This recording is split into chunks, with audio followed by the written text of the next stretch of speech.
बड़ा सुंदर गीत बा।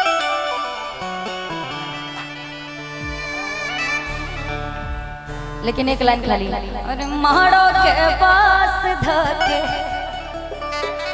रोबता यार हो से नूर जन डाली हो भतार हो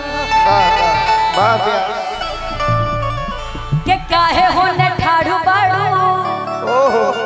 अरे चौका पे चला चलो चलो बाबूजी के छोड़ा हाथ पियवा के डाला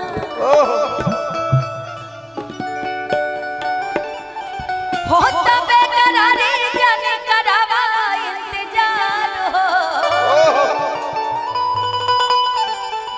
के हो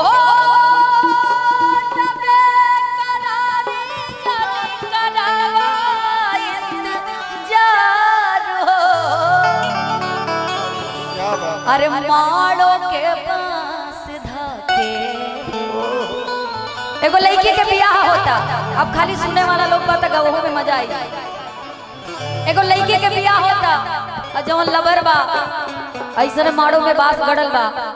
उ खड़ा बा पकड़ के। अच्छा करंट कोनो बात, अच्छा कैमरा मतलब हमरे कपारे पे लगा दो दा पूरा एकदम मिजाजे खराब कर देला। आवा तू तनी देर बदे बांस बन जा। उ लइका बांस पकड़ के खड़ा बा। अरे हमारे ससुराल वाले मॉडल है। उ लइका बांस पकड़ के खड़ा बा कहता ए हो गोरी तू हमरा से प्यार कइलू, हमरा से वादा कइलू कि जिंदगी भर साथ निभाई, लेकिन आज तहरा के केहू और मिल गई तो छोड़ के जाता रू के होता बेकरारी जाने करावा इंतजार हो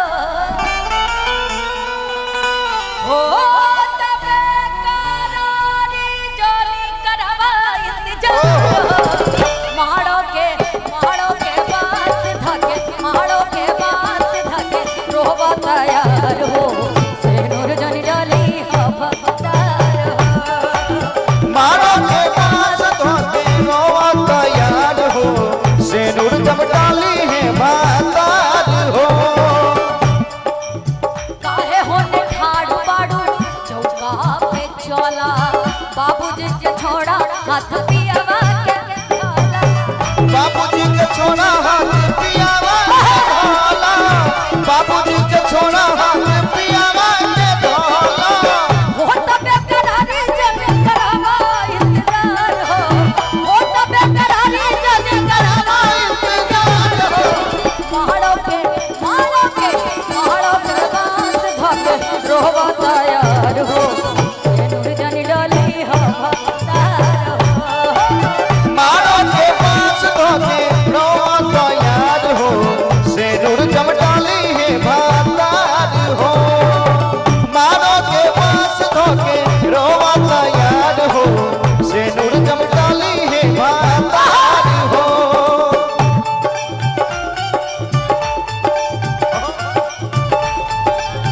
न जाई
राजा जब जाई दे दे आसुआई